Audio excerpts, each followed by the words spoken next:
understanding that's when we started to craft our idea. So then we said, what does Mary Jo need? Mary Jo needs increased communication between her healthcare provider as well as access to information. So one of the things that she did elaborate on was she wasn't sure what care she needed or where she could get it. Additionally, she wanted a continuity of care, a personalized care, and she wanted additional social resources. So these are things like alcohol and drug abuse, depression and anxiety treatment, so mental health disorders, financial guidance. So care a little bit outside of your traditional role that a physician might provide, but still are needs that we thought were key in her health care.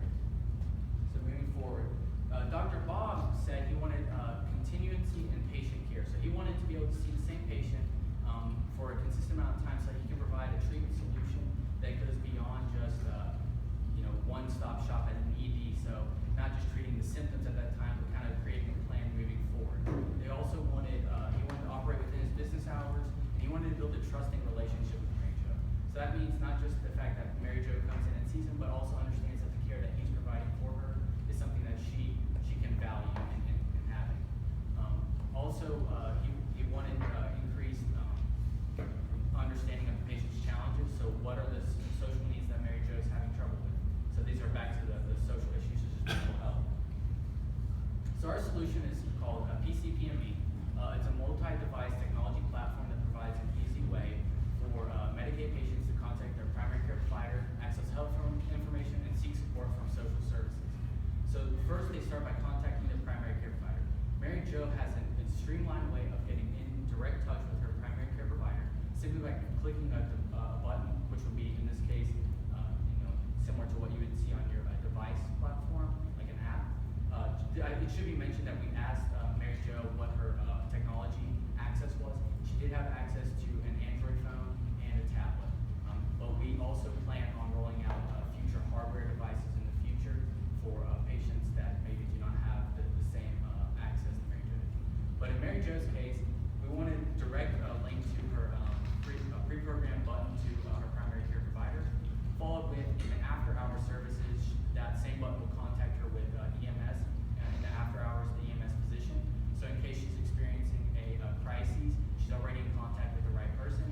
If not, that provider can help set her up for follow-up care the following day. Next, we want to access information. Dr. Bob wants to be able to access this patient information.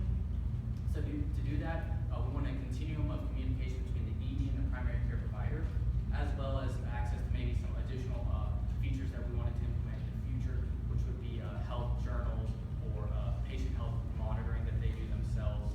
And then finally, we wanted to integrate all that specifically to connect the social services that Mary Jo needs. This includes access to her patient assistant program, self-assessment, and then transport solutions.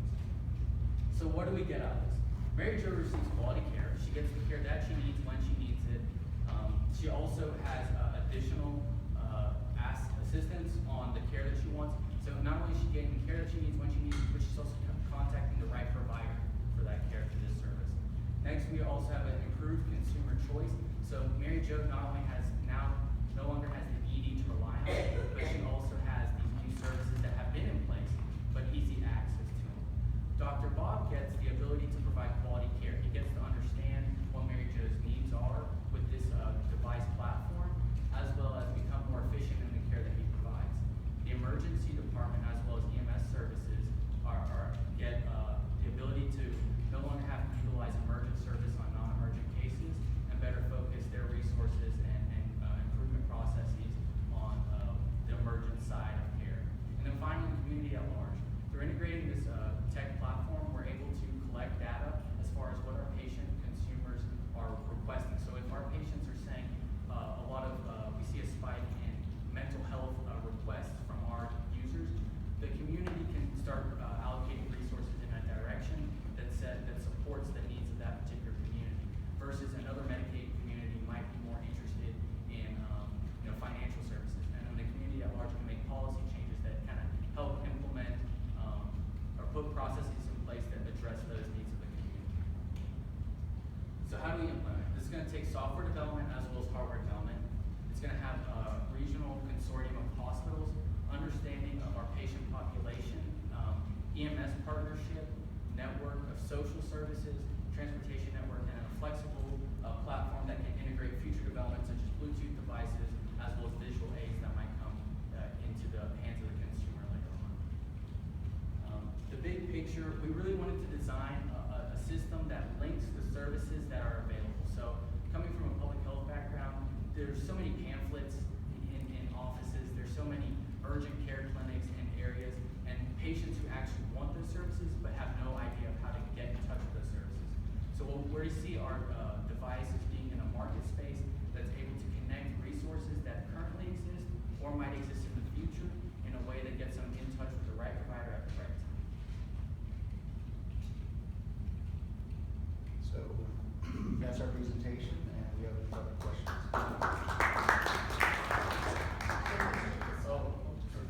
Is Dr. Bob a practicing physician? He's in his office potentially Monday to Friday. Yep. Is he taking scheduled patients? So this is a great question. So one of the things that we struggled with was Mary Jo said that one of her issues was timing. You know, she's trying to schedule an appointment, and Dr. Bob says, well, you know what, I only have these times, and Mary Jo says, that won't work for me. One solution we came up with that wasn't a tech solution, it was actually a process solution, was the 1st through the 5th of the month for Medicaid patients are really big. That's when they get paychecks. So that's when they have money for maybe like a bus fare, or they can pay that small copay fee until we can find a way to adjust that. So we proposed a solution for the primary care provider to kind of leave that first 3 to 5 days open in their schedule, leave it as an opportunity for Medicaid patients to schedule care with them. That way, through our tech platform, we can integrate reminders, let them know, hey, the 1st of the month is coming up. Have you scheduled a primary care visit? Is there refills that you need to make? And that way, it leaves a very clear window of when these patients can receive care, and it makes the consistency in when the patients can provide care, or the physicians can provide care, as an open. I guess my question is Dr. Bob's needs that you noted first, and the patient's needs, and the patient has a one-click to Yeah. Dr. Bob. I'm assuming, but I don't know from your presentation, that Dr. Bob is maybe a network of people. It's not just Yes. Dr. Bob. So when someone's triaging those calls because he's in the room. with It's the staff. patient. It's staff. So the phone number would be to, like, let's say cell phone. It'd be to the office. And then in the event, there could also be an option to send a message. So maybe they just like aren't feeling well that day, or they have an issue, but it's not emergent. They can send maybe like a free text field issue, and it would go and be flagged to Dr. Bob's staff, and then they could follow up and call that patient back, or send a message back through the system to say, okay, well, adjust this medication, or maybe make this change today, and that would be almost in getting into the preventative care side of being able to manage those relationships. Also, it can roll over to that network of approved providers that may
one thing that, this isn't totally telemedicine, it's really got a foundation associated with the social service network. And to where, by putting that network together, you can provide your patient with an outreach system that they can do with a touch of a button. And by incorporating then the health care diary, where the patient now becomes part of the process, where they document what's going on in their life. I mean, not meaning necessarily that Dr. Bob's gonna read all of this, but there are software programs that can pull out the specific items that would be of interest to Dr. Bob, and you can set up whether it be, glucose level, blood pressure, things of that nature where they can be recorded in there, and then keep track of this to where you can see a trend and then know exactly, okay, this patient needs to come in, we need to do something. So it's kind of a different set where you don't really have to go telemedicine to where you're sitting down face to face on the television, in that manner. It instead becomes more of a data monitoring system that provides alerts, and with the background resources, the community itself, the social services, building up the strength of all those patients and needs. So when they get to the physician, they're at a very, level where the physician knows exactly what needs to be done, and it can be an efficient processing of the patient. Did you guys actually get on the phone with Dr. Bob and with the Medicare? Mary Jo. Name's Mary Jo. Name's changed a lot. Yes. And it is a group of different physicians. And how did you find people to talk to? So our Mary Jo was someone from my life, who's a middle-aged woman who, for a long time did not have insurance, so went without any health care at all, or had Medicaid and couldn't get to the transportation, and then wound up with ovarian cancer, like very late stage, and she's fine now, but, I asked her about her use of the emergency room and what makes her go there for non-emergent reasons, and, she was very just open that, I don't have, what I need or the resources or the information, and it's just easier, and I just go to the ER because I can, and it's 24/7. And I asked her, if you had the ability to communicate with your PCP without having to call, without having to always go in and all these different things, if you had this communication and other resources when you needed them, would you use it? Being that you have access to a smartphone and you have family nearby, kind of. She said absolutely. If that resource was there, I would use it. But if it's going to be easier for me to find a ride to the ER, then I'm going to go. Well, it was smart to start that way, so maybe you are doing that. And one thing that I thought you said that was particularly thought-provoking was more with Dr. Bob, was that doctors want consistency with patients. There's this movement now, or there's one movement, especially in technology, is over Uber for docs, and doctors on demand, and urgent care facilities where you're setting these one-off relationships. And we forget that maybe these doctors want consistency, so I appreciate that you pointed that out. And not only do they want consistency, but we may get better outcomes based on consistency. And preventative care, when you build that relationship and you bridge those gaps that they're experiencing now, and they trust their doctor and they want to communicate with their PCP prior to going to the ER, that would change it. That would be changing the social behavior. And then the doctor would also have incentive to check the app and to look at what the patients are flagging, because that also saves an office visit. He can communicate and change, if they put you on a new blood pressure medication per se, and then you have that, if kind of more future, if they either log in or if it's Bluetooth uploaded in for 7 to 10 days post medication change, they would be able to, it can flag the office and say, hey, here's his 10 days worth, and they can look and say, send them back a message and say, hey, stop taking this medication, we're going to call you in something different, this isn't working. And that keeps the patient, overflow, overscheduling, and keeps the patient out for an unnecessary visit. With all this, this is not just something that a Medicaid recipient can use. This is something that can be scaled up to the whole country and change the medical culture that we have in this country and fix the whole thing. Like the TV of medical care in your house. I'll be one to say, there's been plenty of days where I've woken up sick, and the thought of trying to get to the doctor is so just overwhelming. And hitting that button, even for somebody who does go to the doctor, has insurance, that would be something that I think every American would like. Do you ever worry about designing an app that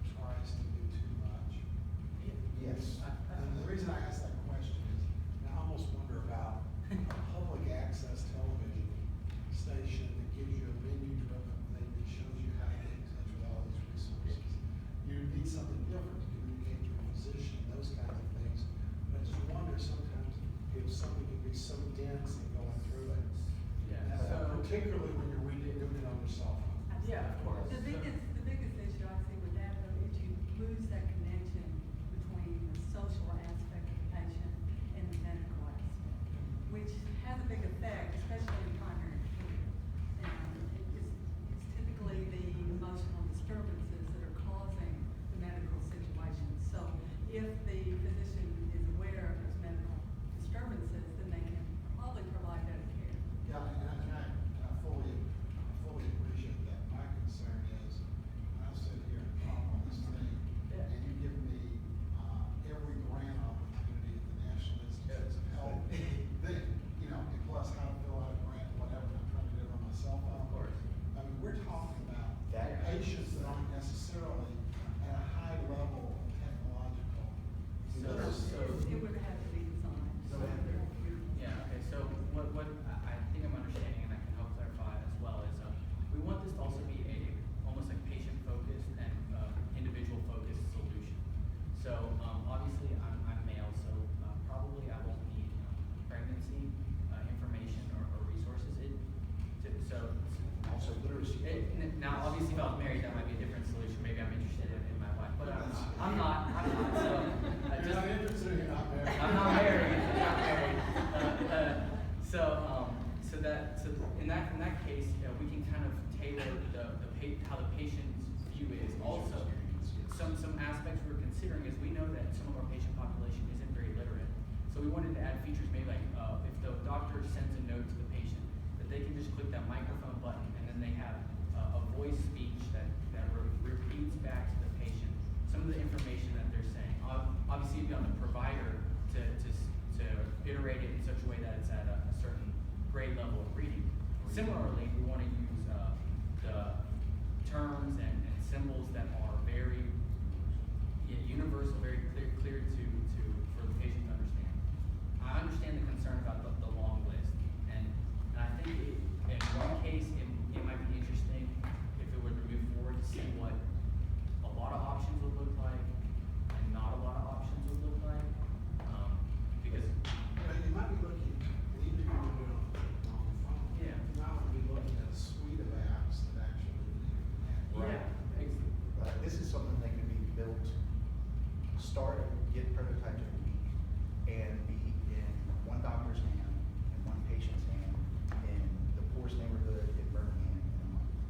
That can happen, but it's not.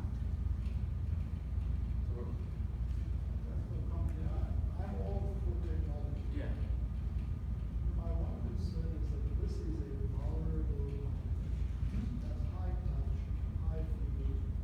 I just, and this is your point. I mean, so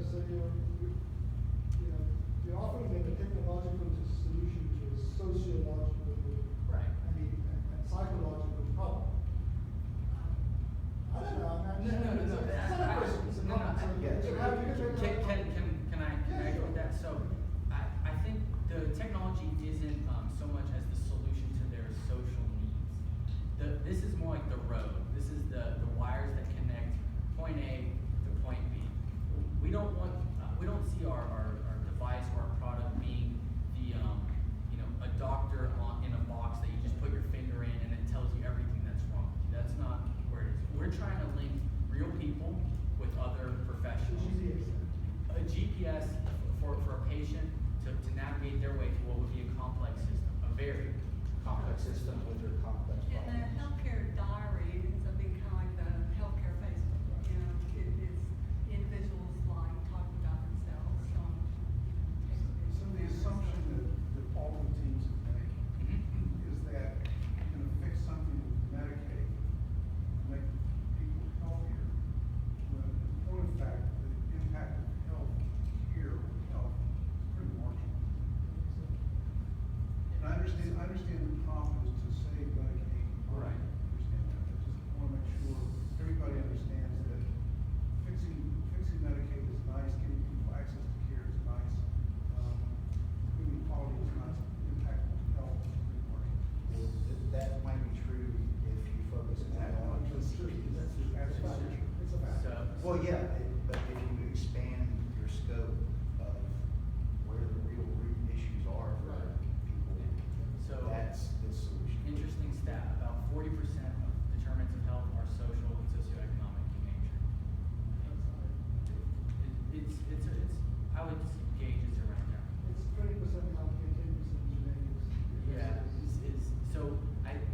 we identify